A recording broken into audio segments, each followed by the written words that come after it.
Jolia Lam began her career as a coral biologist on the Great Barrier Reef. Every now and then she'd note a scrap of plastic as she swam through.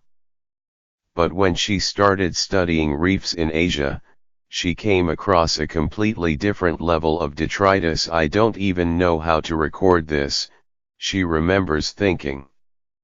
It's a chair. Where do I put chair? Or diaper? Or bottle?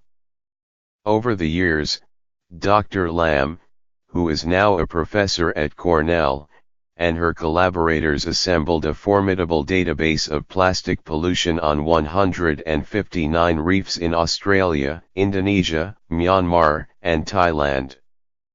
In a paper released in the journal Science on Thursday, they estimate that reefs across the Asia-Pacific region are littered with more than 11 billion pieces of plastic larger than 5 centimeters.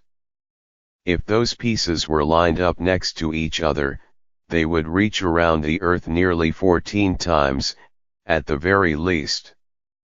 To make matters worse, corals with plastic on them were 20 times more likely to be diseased than those that were not polluted. Read, corals may have a taste for dangerous plastic. In their survey of about 12,000 square meters of reef, the researchers noticed that countries that are known to have particularly poor methods of dealing with plastic pollution had the most plastic on corals. By combining the amount of plastic entering the ocean in each country, a known quantity from previous researchers' work, with their own observations, they were able to estimate how much plastic was likely on reefs in 15 different nations in the Asia-Pacific region. That gave them the stunning figure of 11.1 billion pieces, which they project will increase to 15.7 billion in the next 7 years, as worldwide plastics entering the ocean are projected to increase tenfold. The numbers do not include China and Singapore, for which they were not able to make estimates. Furthermore, when the researchers found plastic on coral, about 90% of the time they saw clear signs of disease. There may be several different reasons. To start with, plastic in the ocean is a magnet for bacteria, including some implicated in coral diseases. Polypropylene, used in numerous products like bottle caps and toothpaste tubes, is beloved by the Vibrio group of bacteria, which are behind one set of illnesses. Even worse, bacteria adds weight to pieces of plastic, making them more likely to fall to the seafloor and land on a reef.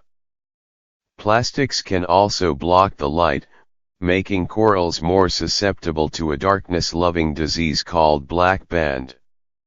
And once they land, they can wound the coral, making it easier for infection to start. In fact, the researchers saw that of the 6 groups of coral diseases generally found on reefs, 4 were overwhelmingly represented in plastic-contaminated corals, suggesting that those are encouraged by the pollution. Read, in Secrets of Coral Spawning, Hope for Endangered Reefs. Still, the study shows that it is possible to control the impact of plastic on reefs.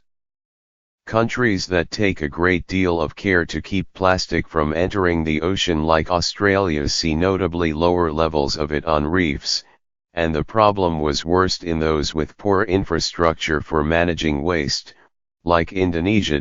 Helping those countries manage their pollution can also reduce the amount of plastics we're finding on the reefs there, Dr. Lam said. As governments work to try to protect reefs from the threat of climate change and warming waters, she added, addressing plastic pollution must be on the agenda, or those efforts could be less effective.